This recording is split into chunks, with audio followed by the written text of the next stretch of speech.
Handimat, plus de 35 ans, au service des handicapés et des personnes à mobilité réduite. Handimat. Aider, informer, réunir. On essaye de partir à la rencontre de personnes qui vivent des choses extraordinaires dans leur vie, qui sont des héros du quotidien. Et nous avons une dame qui écrit des livres, elle s'appelle Colette Charnay. Je vous montre son dernier livre, pas tout à fait parce que le dernier est en cours, c'est le troisième en tout cas, il s'appelle Lumière. Et ce livre a été écrit d'une façon un petit peu originale. Pour en parler, je reçois le mari de Colette Charnay. Bonjour. Bonjour, quel est votre prénom? Roger. Roger, bienvenue. Merci. Pourquoi Colette se trouve dans un fauteuil Donc, et elle ne parle pas? Voilà, donc Colette a eu un grave accident le 28 novembre 1995. Oui. Elle était piéton renversée par une voiture. Donc elle a eu un coma immédiat. Elle était hospitalisée, donc coma immédiat qui a duré 2 mois à peu près. Donc un grave traumatisme crânien, bien sûr, de multiples fractures, mais multiples au-delà de ça. Et elle est restée à l'hôpital pendant 1 an. Okay. Donc au bout d'1 an, elle est rentrée à la maison. C'est moi qui m'en suis occupé avec des gens, bien entendu, pas tout seul. Oui, oui. Et le quotidien était ce qu'il était. Colette ne communiquait pas, absolument pas, donc je faisais avec.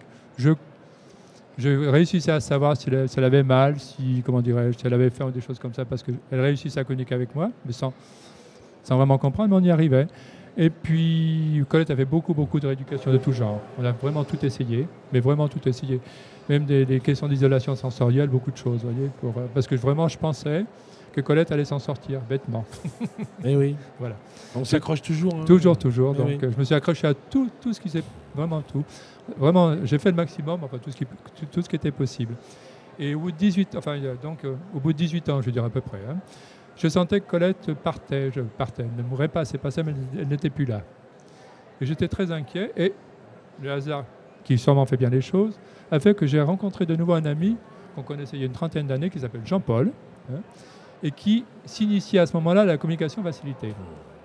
La communication facilitée, voilà. Hein. On va expliquer ce que c'est dans Voilà. cette émission. Donc voilà. Donc il m'en parle. Bon, encore un truc qui va pas marcher, franchement. Encore un truc qui vous va étiez pas... encore sceptique. Bah oui, en même temps, vous complètement. sortiez de plein de déceptions, Voilà, tout à fait, bien sûr. d'informations, Bien donc vous sûr. n'étiez pas en condition Non, absolument pas. d'accepter qu'il y a une D'être, possibilité de communiquer avec voilà. Colette. C'est D'être ça, hein. positif par rapport à ça, c'était vraiment pas Ouais. possible. Pour moi, c'était pas possible. Alors bon, Jean-Paul me dit, écoute, moi je connais quelqu'un il ne s'agissait pas d'Anne-Marie, c'est quelqu'un d'autre. Et ben, on prend un rendez-vous. Et là, ma surprise, c'est pas la surprise. C'est plus que ça, c'était de l'angoisse, de la peur. J'ai vraiment eu peur, enfin, je ne sais pas comment vous expliquer ça. Colette s'est mise à dire sur l'écran, elle tapait, on transmettait sa pensée. Vraiment, c'était pour moi quelque chose de, comment dirais-je, mais tellement, d'une émotion totale, telle que, comment dirais-je, j'ai presque rejeté cette méthode. Tellement, je n'avais pas envie d'y croire, je ne voulais pas, vous voyez ce que je veux dire. Colette m'a dit, on est mariés, oui, on est mariés. Pour toujours, je dis oui, pour toujours. Elle m'a dit merci. Elle voulait dire par là, est-ce que tu continueras jusqu'au bout? Eh oui.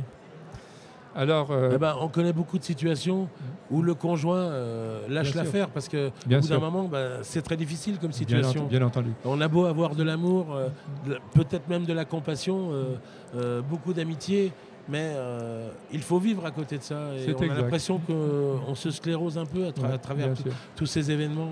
Bien sûr. Et donc, vraiment, je suis reparti. C'est plus que... Mais c'est même pas...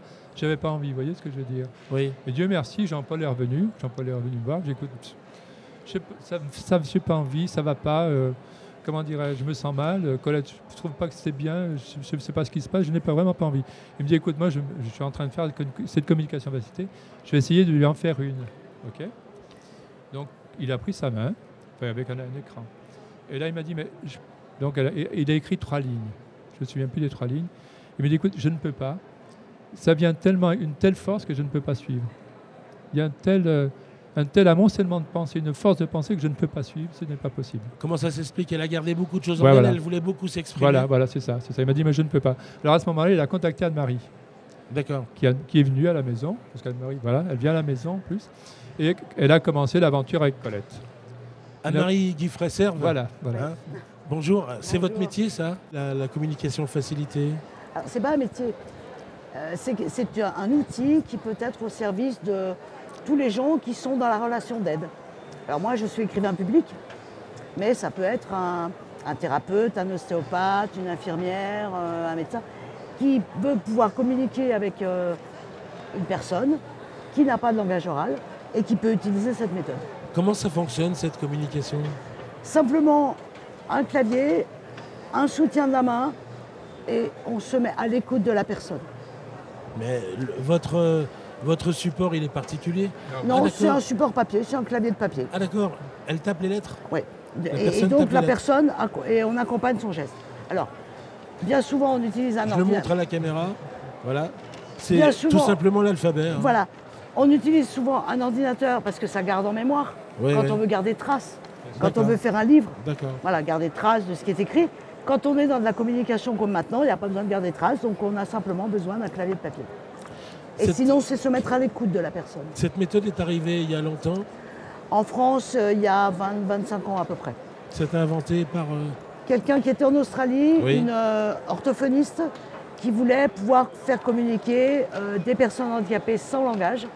Et elle a découvert qu'avec ce soutien de la main, les gens pouvaient montrer des lettres et former des mots. C'est magnifique. hein. Ouais. Ça a dû ouvrir les portes à plein de gens. hein. Ouais. Ah oui. Parce que ne plus communiquer, c'est aussi ce qui fait que S'enfermer. les gens s'enferment et, voilà, et ne partagent plus de choses. Ouais. Alors, est-ce que les pratiques sont différentes suivant les pays? Bon, il y a la langue, hein, c'est sûr, mais on reste Non. dans les mêmes bases. Oui, D'accord. Elle est C'est- répandue de partout, oui. Oui, oui, oui. on peut le dire. Ah oui, oui, dans le monde entier, oui, oui. Tout le monde s'en Alors empare. après, voilà, elle n'est pas forcément, comme c'est pas démontré scientifiquement, et qu'en France, on a besoin de toujours voilà, valider, faire des validations scientifiques. Là, il n'y a pas de. Pour faire un protocole scientifique, c'est très complexe. Et quel est l'intérêt? L'intérêt, c'est plutôt de voir ce que ça apporte aux personnes. Oui, mais est-ce que ce serait pas un intérêt qui se soit reconnu parce qu'on pourrait communiquer sur l'existence Sur l'existence de cette méthode. de cette méthode Ouais. plus largement? Simplement, aujourd'hui, ça n'intéresse pas les scientifiques. D'accord, donc il n'y a pas d'espoir pour l'instant. Pour l'instant, non. D'accord. En tout cas, ça fonctionne. Oui. Vous êtes là pour nous le confirmer. Oui. On peut même écrire des livres avec, parce Tout qu'en à fait, fait. ce livre qu'elle a écrit, Elle a écrit c'est avec cette c'est méthode. travers cette méthode Tout à fait. qu'elle a pu le faire, et même les autres, parce qu'elle en a fait plusieurs, monsieur. Voilà, donc ça c'est le premier Oui, qui a été édité. Elle en a fait 3. Elle écrit le quatrième. Ben, ça fera 3 avec celui-ci. d'accord. Le premier Lumière, le deuxième donc c'est Un autre regard. Le troisième, celui qu'on va publier sous peu, c'est À l'écoute. Le Oui. quatrième, on ne connaît pas encore le titre. Et vous savez qu'il y a un quatrième qui Bien sûr, parce arrive. qu'elle a commencé, ça. Et Colette vient d'écrire. Je confirme que ce sont bien mes écrits. Voilà. C'est ce qu'elle vient de. Ouais. Ah d'accord. Pendant qu'on discutait avec son mari, elle vous a communiqué quelque chose. Voilà. Donc en fait, ce qu'il faut savoir, c'est que je peux lui poser des questions Sans problème. et qu'elle peut éventuellement répondre. Sans problème. Elle va répondre. Colette, pourquoi écrire? Qu'est-ce que vous donne, qu'est-ce que vous procure l'écriture? Raconter mon handicap, Oui,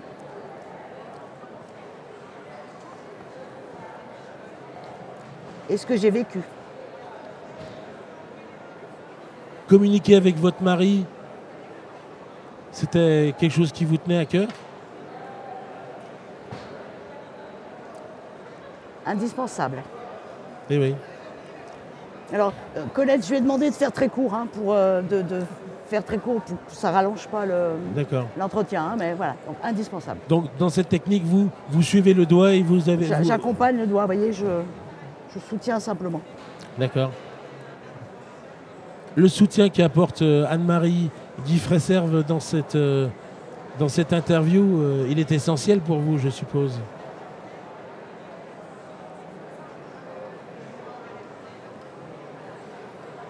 Je ne peux pas seule.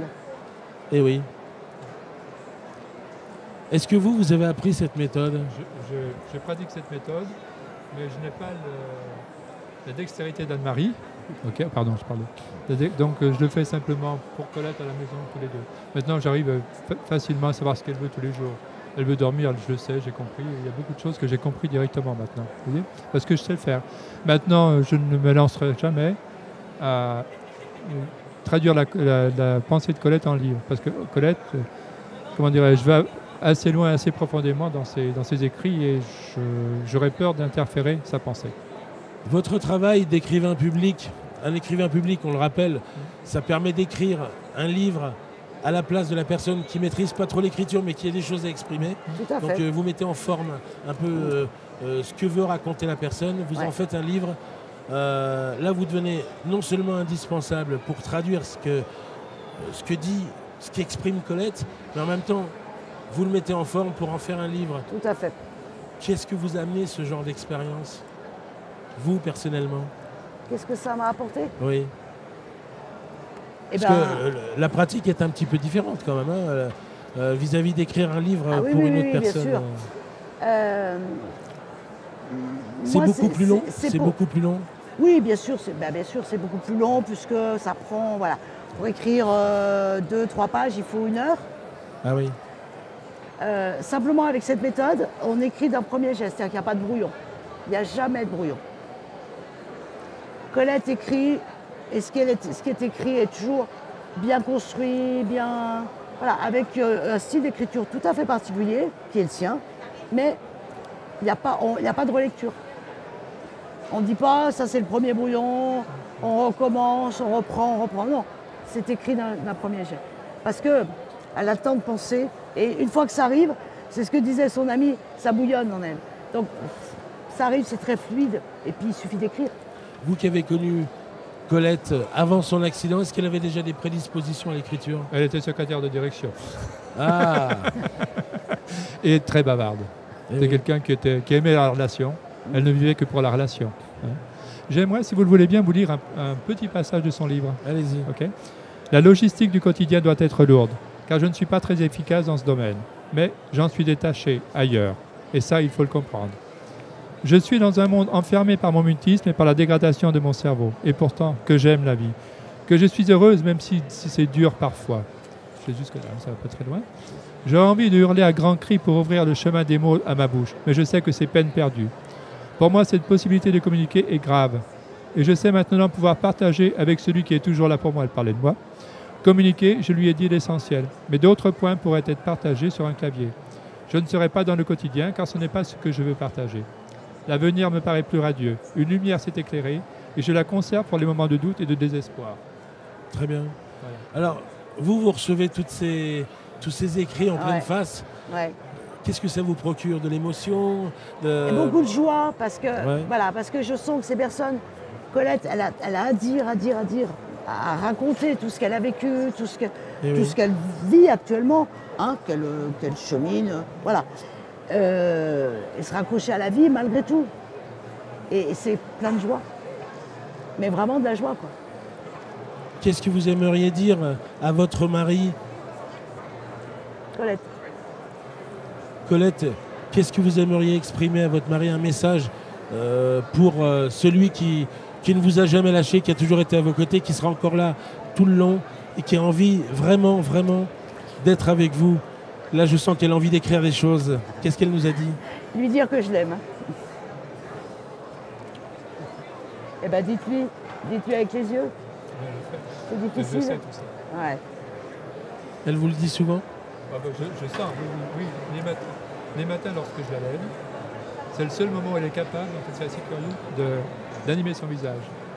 Et là j'ai un grand sourire, tous les matins. Un sourire exceptionnel, ça ne dure pas, mais j'ai un grand sourire. C'est votre petite récompense tous les C'est ma matins? petite récompense. C'est magnifique. Non, mais c'est vrai, j'avoue que... Et sinon, son visage n'exprime pas sa pensée, il faut le comprendre. Quand elle vous parle, son visage n'exprimera pas du tout ce qu'elle va dire, c'est très rare. Alors le matin, au réveil, elle arrive à sourire. Mais c'est un sourire, quelque chose d'extraordinaire. Elle exprime toutes les choses de la vie, la colère, l'amour, la Les déception, les peurs, les craintes, angoisses, ouais. les angoisses. Ouais. Voilà. On est surtout dans ce domaine-là. Dans ce domaine de dire, c'est ce qu'elle dit, c'est pas de la logistique ce qui l'intéresse. Ce qui l'intéresse de partager, c'est effectivement la peur qu'elle a eue quand elle s'est réveillée du coma sans langage. Et oui. Tout ça, c'était... Et c'est pour ça que ça affluait, parce qu'il y avait énormément de choses à dire. Le premier, les livres permettent aussi de mettre par écrit tout ça, et puis de passer à autre chose. Et là maintenant, on est quand même dans autre chose. Et moi, c'est ce qui m'a permis, en fait, non pas de continuer, parce que j'aurais continué quand même, mais c'est de savoir que finalement elle était heureuse. même dans son handicap, dans l'état où elle est heureuse. Mais elle est heureuse aussi de partager la vie avec quelqu'un qui l'aime beaucoup et qui ne l'a jamais lâché. C'est très important. Qu'est-ce qu'elle nous a dit? Je veux être lue par le monde entier. D'accord. Eh bien, c'est pas de problème. Il suffit de montrer le livre. Elle veut être lue par le monde entier. Ce livre s'appelle Lumière. Il fait partie d'une série de plusieurs autres. Oui, qui vont sortir au fur et à mesure. Est-ce que ces livres ont tous un point commun? Est-ce qu'ils ont une base commune? Ils ont une base commune, mais c'est de raconter la vie de Colette. Enfin, c'est Colette qui raconte sa vie, mais ils ont surtout un cheminement. C'est-à-dire qu'au début, elle parle beaucoup de son handicap. Et après, de cette peur, de ces terreurs qu'elle a eues, de se retrouver sans langage. Et ensuite, voilà, comment elle a cheminé pour vivre, tout simplement. Donc finalement, ce sont des épisodes de sa vie qui s'enchaînent aussi. Ouais, absolument. ouais. Et puis une progression dans l'écriture. Oui. Eh oui. Parce qu'au début, c'est une méthode, il faut 20 ans de silence, il faut se réadapter à communiquer. Voilà, donc petit à petit, et puis s'autoriser à dire. Je pense que c'est aussi beaucoup ça. S'autoriser à raconter son histoire. À partager avec l'autre. Avant de se quitter, vous ne censurez rien du tout? Non, vous le prenez tel quel? Ah oui. Ouais. Il n'y a pas des choses que vous dites non, là vous allez un peu trop loin? Jamais. Non, vous n'allez pas dans ce terrain-là? La seule chose mais ça vient de moi, je censure les mots grossiers. Parce que je n'aime pas. Je n'aime pas les prononcer, je n'aime pas les écrire, je n'aime pas. Voilà. C'est là où vous essayez de la raisonner un peu. Colette n'a pas envie d'en dire, donc ça va bien. Non, là, jamais dit. Non, jamais. D'accord. Ah non. C'est elle qui va progressivement pour avancer, pour dénouer ces peurs qu'elle avait en elle. Elle a progressé. Elle échange avec les lecteurs? Ah oui, c'est arrivé. Oui, c'est arrivé, des gens qui sont venus la rencontrer. Après avoir lu ses livres. Vous aussi, elle répond aux questions. On rappelle que c'est de la communication facilitée, qu'on arrive à découvrir toutes sortes de choses sur ces salons, qu'il existe des moyens de communication que l'on ne soupçonne pas et qui sont des choses qui rendent les gens heureux finalement, on est d'accord. Et non seulement Colette, j'étais heureux de savoir qu'elle était bien dans sa vie, mais moi, je me suis éclairé, je dirais, en sachant que Colette pouvait parler, en voyant le cheminement spirituel de sa vie. Ainsi. Moi, ma vie a changé aussi. Il faut comprendre que ma vie a changé et que j'ai un nouveau souffle pour l'aider. En fait. Anne-Marie, c'est combien de temps un livre comme ça à écrire? Une année, raison d'une semaine, une séance tous les 15 jours à peu près. D'accord. Voilà, une séance d'1 heure tous les 15 jours. Colette, est-ce qu'elle veut nous dire comment elle a ressenti cette expérience de radio? Parce que c'est sa première. Bien sûr.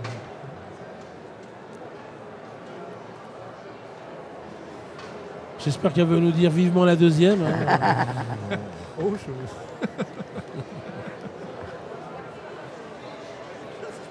Un immense bonheur m'a envahi. Et pourtant, ça se fait. Ça se fait très bien. Mais c'est vrai. Bien. On le sent.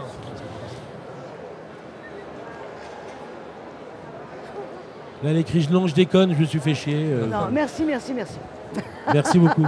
Merci Colette. Et bonne continuation. Continuez d'écrire, c'est très important. Vous en avez besoin, mais les gens qui suivent vos écrits ont besoin d'avoir la suite de tout cela. Merci. Merci.